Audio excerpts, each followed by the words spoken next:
So in the previous video we have changed some text using the JavaScript text of some elements.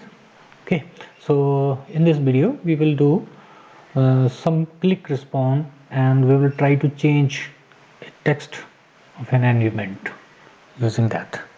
So for this reason we have created a file with the name of click response.html and given the title to this as response to click in JavaScript. Here we go, open this file in the Chrome. Okay, let's refresh this over here. Now in order to do that we just have created a text over here, paragraph over here. In this we have written hello guest. Now here we will create a button. For that we will use button class, button element, and here we write click me. This button is same as like of your submit button that we have done in the form. So in order to make this button JavaScript enable or to make something do, we have to give ID to this button. Say here I am giving the ID my button over here. So we need now to have this code over here this time. So just remove this and here we start writing some code over here. So for this we have to write document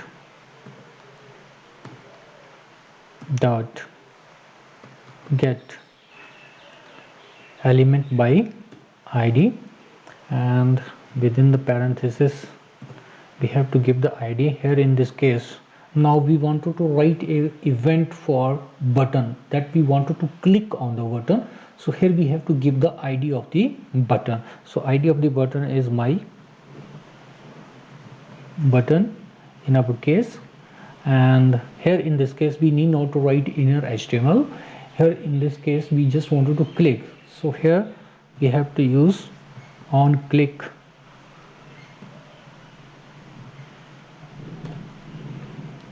Here we have to write on click and then equal to, here we have to create a function. So for that we have to write function, and whenever we have to create a function we have to use parentheses with the name of the function. These parentheses are used to give the arguments to function sometime, or in some cases. Here we are not giving the arguments, so we are not defining argument in this case. So then we have to write the body of the function, so that the body of the function we have to write within the curly brackets. So we have to start the curly closing brackets over here. So here we again have to write document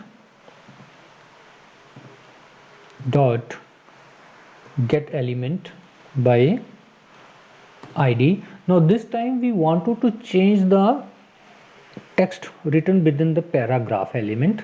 So here we have written hello guest. The ID of this element is text. So here in the parenthesis we have to give the ID of this as text, and now we wanted to change this text over here. So for that we will use inner HTML. So in the inner HTML here it is written as hello guest. Okay, hello guest.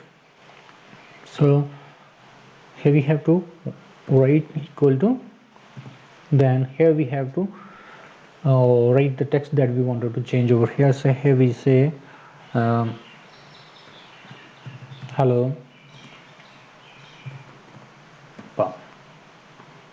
Now save the changes. Now refresh it over here. Now here we see here is a paragraph written over here as hello guest, and here it is written as click me, a button, submit button is over here. So if we click on this we see the text is changed over here. Okay, so this way we have done changes to the text by responding to a button. click. Okay, so here I'm again going to explain you the concept of console over here in the browser. This is very important. As we see sometime error in our JavaScript, we will see that errors are not displayed in the browser screen. So sometimes it's become difficult to find the errors and removing the errors. So here we have to go to the console. We see there is no errors and our button is responding over here. So if we refresh this, so it's hello guest, and if we click on this button, this will change to hello Perm. So here we're just going to make a mistake over here. Say I removing O over here, then save this, then refresh it over here and click. Nothing is going to be here, but and one error message is displayed over here, and this is only possible as we open the console in our browser screen. So here we can see what exactly is the error.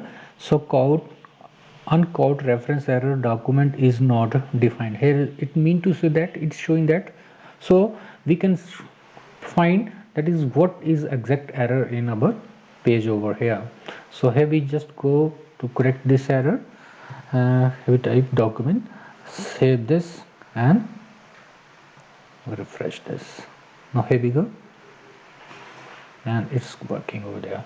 So this is very important for you be to remember that whenever we go over there using JavaScript and JavaScript is having the error, it's not going to be displayed in browser screen. Okay, so in order to rectify that situation, we have to use the concept of console. So that's all for now. See you soon in the next video.